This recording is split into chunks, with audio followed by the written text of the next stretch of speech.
Hello नमस्कार दोस्तों, आशा है सब लोग ठीक होंगे। आज हम आपको जो पाचन तंत्र का इसके पहले वीडियो बनाया था उसी का एक टॉपिक है मुंह, मुख गुहा। उसी में सबसे पहले आते हैं दांत। दांत भोजन को काटते हैं, कुतरते हैं, उसके बाद में भोजन अंदर जाता है। अब उसी दांतों को हम देखेंगे कौन सा भाग या कौन सा भाग दांत का बना होता है, काहे का बना होता है, दांत काहे के बने होते हैं, और मनुष्यों में जो दांत पाए जाते हैं वो कितने प्रकार के पाए जाते हैं। चर्चना बनाएंगे और दांत सूत्र पूछा जाता है, बच्चों में दांत कौन से पाए जाते हैं, कौन से नहीं पाए जाते हैं, तो ये सब हम आपको बताएंगे।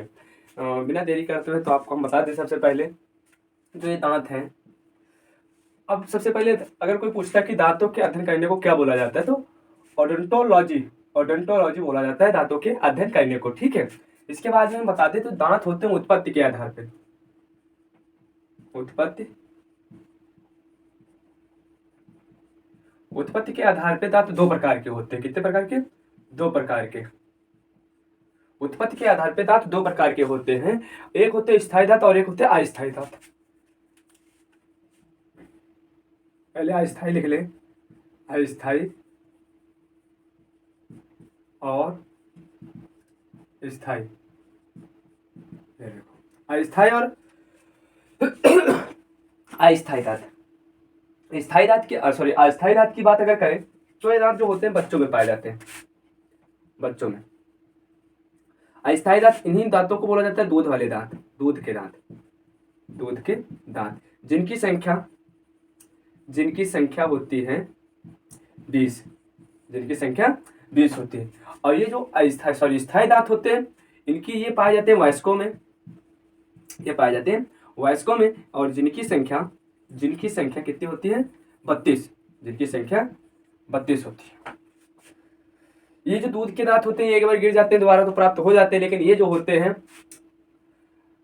स्थायी दांत, ये एक बार गिर जाने के बाद में दोबारा दांत ये नहीं मिलते हैं। ये जो कि हम लोगों में वयस्कों में पाए जाते हैं, दूध के दांत बच्चों में पाए जाते हैं 14 साल तक जो होता है, बस 14 या 15 16 साल तक। उसके बाद में वो दूध के दांत गिर जाते हैं, नहीं मिलते हैं। तो ये तो उत्पत्ति के आधार पे हो गया था। अब यहीं पे हम आपको बता दें, ये जो दांत होते हैं कार्य के आधार पे 4 प्रकार के होते हैं। बताओ, ये तो उत्पत्ति के आधार पे हो गए। कार्य के आधार पे या बनावट के आधार पे कितने प्रकार के होते हैं? बनावट या कार्य, मतलब ये 4 प्रकार के दांत जो होते हैं इनके कार्य अलग अलग होते हैं, बने भी अलग अलग होते हैं, सबके कार्य अलग अलग होते हैं। कृंतक दांत, रद्रक दांत और अग्रचौड़क दांत और चौड़क दांत, इंसैजर, केनाइन, प्रीमोलर्स और मोलर्स। अब आपको हम बता दें, ये जो कृंतक दांत होते हैं इनकी एक जबड़े में संख्या 4 होती है, एक जबड़े में संख्या 4 होती है। रद्रक दांत जो होते हैं इनकी एक जबड़े में संख्या कितनी होती है? तो 2। इनकी बात अगर की जाए प्रीमोलर्स की, तो इनकी संख्या होती है एक जबड़े में 4। इनकी बात की जाए अगर तो इनकी एक जो मोलर्स है इनकी संख्या होती है एक जबड़े में 6। अब हम आपको इसमें ये बताएंगे कि ये जो जबड़ा हमने बना रखा है यहाँ पे थोड़ा आपको दिख रहा होगा, इस जबड़े में कैसे व्यवस्थित होते हैं। तो ये जो जबड़ा है, जो अब हम सबसे पहले बताएंगे कृंतक दांत। और कृंतक दांत जो आगे वाले 4 दांत होते हैं इन्हीं को बोला जाता है कृंतक दांत।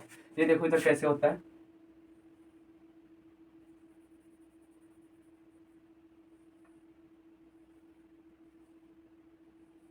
ये जो 4 वाले आगे वाले दांत होते हैं, इन 4 आगे वाले दांतों को बोला जाता है कृंतक दांत।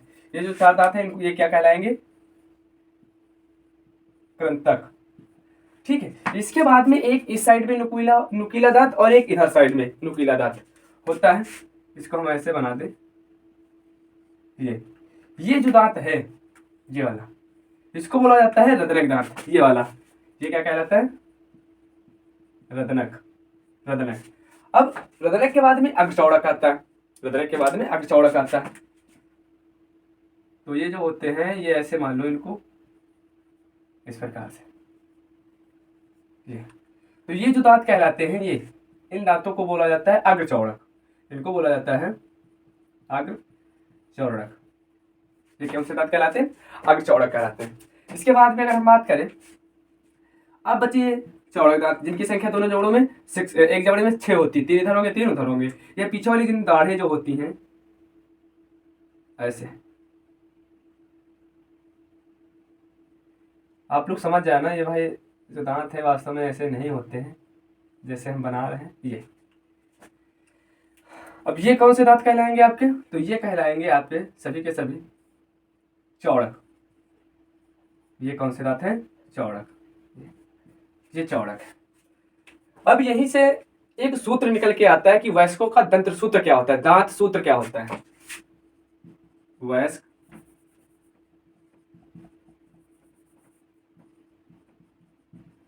का दंत्र सूत्र, देखो दंत्र सूत्र कुछ नहीं यहीं से निकला है। ये जो है बीच में, इसको हम क्या करेंगे, इसी जबड़े को हम दो भागों में से बांट देते हैं। तो ये देखो, इधर एक भाग ये वाला हो गया इधर, और एक भाग ये वाला हो गया। तो इसलिए वयस्कों का जो दंत्र सूत्र होता है वो होता है, ये दो पहले लिखेंगे, फिर ये एक लिखेंगे, ये दो, ये एक, ये दो और ये एक, ये एक, ये दो, ये तीन, ये। अब ये ऐसा एक दूसरा जबड़ा होगा, उसमें भी तो ऐसे होगा, उसमें भी ऐसे होगा, ऐसे। अब ये डबल हो जाएंगे ना, जितना इधर उतना इधर डबल होंगे, तो इंटू 2 कर देते हैं। अगर बात की जाए ये कौन कौन से दांत होंगे, तो इंसाइजर, केनाइन, प्रीमोलर्स और मोलर्स, ये इनकी संख्या इतनी होती है। अब देखो अगर इनको जोड़े तो हम कैसे जोड़ पाएंगे, 2 1 3, 2 1 3, 3 2 5 और 5 3 8, 8 2 16, 16 नीचे होते हैं, 16 एक जबड़े में हो जाएंगे, 16 दूसरे भी जबड़े में हो जाएंगे, टोटल कितने हो जाएंगे, 32 ये होते हैं। अगर हम इसके बाद में बात करें कि तो भैया बच्चों का दंत्र सूत्र क्या होता है, बच्चों में जो होते बच्चों का दंत्र सूत्र, तो जो बच्चों का दंत्र सूत्र होता है वो होता है 2102, 2102 और N2 में 2। उनमें जो प्रीमोलर्स होते हैं वो दांत नहीं पाए जाते हैं। ये क्वेश्चन बहुत ज्यादा पूछा जाता है कि बच्चों में कौन से दांत नहीं पाए जाते हैं। ये जो अग्रचौड़क दांत होते हैं ये वाले प्रीमोलर्स, वो बच्चों में दांत नहीं पाए जाते हैं। अब इनको जब जोड़ेंगे हम तो 2 1 3, 3 2 5 और 5 2 10, एक जबड़े में 10 और दूसरे जबड़े में 10, तो टोटल धातु की संख्या 20 हो जाती है। बात की जाएगा इनके कार्य की, तो कृंतक दांत जो भोजन को सबसे पहले आगे वाले क्या करेंगे, काटेंगे, भोजन को काटने का कार्य करते हैं। हृदय दांत ये भोजन को, अब ये नुकीले दांत होते हैं, जैसे बंदर या चूहों में देखे होंगे ना, इधर या कुत्ते जो होते हैं इधर साइड वाले दांत नुकीले होते हैं, ये बिल्कुल वैसे ही दांत होते हैं और ये भोजन को चिड़ने का कार्य करते हैं, चिड़ने का ये दांत। तो ये दांत और ये वाले जो आगे चौड़े दांत हो जाते हैं, ये भोजन को चबाने का कार्य करते हैं, भोजन को चबाने का। ठीक, हम यहाँ पे लिखे दे रहे हैं, ये भोजन को काटने का कार्य करते हैं, काटने, कुतरने का,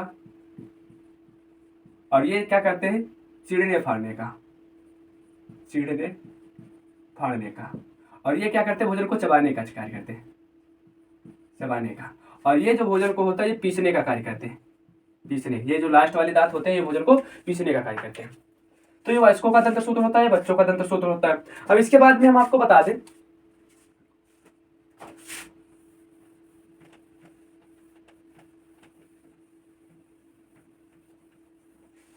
पूछा जाता है जो दांत मजबूत होते हैं, मतलब दांत किस तत्व के कारण मजबूत होते हैं, फ्लोरीन तत्व के द्वारा। जो मानव के दांत होते हैं, मानव के दांत मजबूत तो किसके द्वारा होते हैं, फ्लोरीन के द्वारा, फ्लोरीन तत्व के द्वारा, फ्लोरीन तत्व के द्वारा मजबूत होते हैं। ठीक है, इसके बाद में अगर हम दूसरी बात करें कि मानव के जो दांत होते हैं ये बने का है के होते हैं, या चमक इसमें किसके द्वारा होती है, चमक। तो आपको बता दें ये चमकदार जो बाहर वाला हिस्सा होता है उसको क्या बोला जाता है, तो इसको बोला जाता है इनेमल,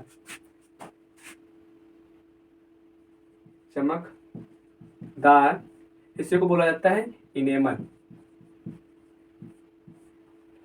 अब ये बने भी पूछा जाता है कि दांत में जो कठोरता होती है वो किसके द्वारा होती है, दांतों में कठोरता, दांतों में जो कठोरता होती है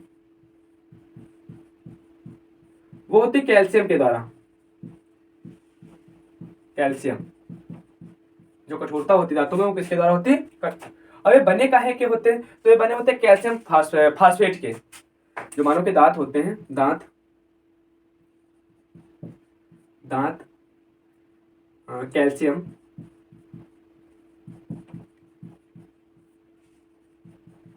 फास्फेट के बने होते हैं। अगर इसकी बात की जाए सूत्र की Ca और PO4 का होल ट्वाइस होता है शायद ये, तो कैल्शियम फास्फेट के बने होते हैं। ठीक, यहाँ पे 3 लगेगा कैल्शियम, ये इसके बने होते हैं।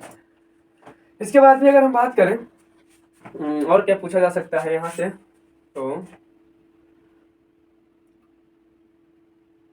यही सब पूछ रहा हूँ, तो यही से नहीं होता, यही सब पूछा जाता है कि कृंतक दांतों की संख्या एक जबड़े में कितनी पाई जाती है। तो एक जबड़े में इनकी संख्या 4 होती है, जब दोनों जबड़ों में पूछ दिया जाए तो इसका डबल हो जाएगा, 8 हो जाएगा। और जब हृदय दांतों की संख्या पूछेगी जबड़े में, तो एक जबड़े में 2 होती है और 2 जबड़ों में पूछ दे तो इसका डबल 4 हो जाएगा। चौड़क दांतों की संख्या एक जबड़े में पूछे तो 4 होगी, दोनों जबड़ों में पूछ दे तो ये 8 हो जाएगी। इसके बाद में चौड़क दांतों की संख्या पूछे अगर एक जबड़े में 6 तो दोनों में अगर पूछता है तो 12 हो जाएगी। यहाँ पे अगर पूछता है कि बच्चों में कौन से दांत नहीं पाए जाते हैं, तो ये जो दांत होते हैं इनको बोला जाता है कृंतक, और इनको बोला जाता है रदनक, और इनको बोला जाता है, ये वाले जो दांत होते हैं इनको बोला जाता है अग्रचौड़क, और ये होते हैं चौड़क। तो बच्चों में ये जो होते हैं अग्रचौड़क दांत नहीं पाए जाते। बहुत ज्यादा क्वेश्चन पूछा जाता है कि बच्चों में कौन से दांत नहीं पाया जाता है, मतलब विशेष प्रकार से क्वेश्चन बनाया जाता है घुमा फिरा के, और ये पूछा जाता है बच्चों में कौन सा दांत नहीं पाया जाता है।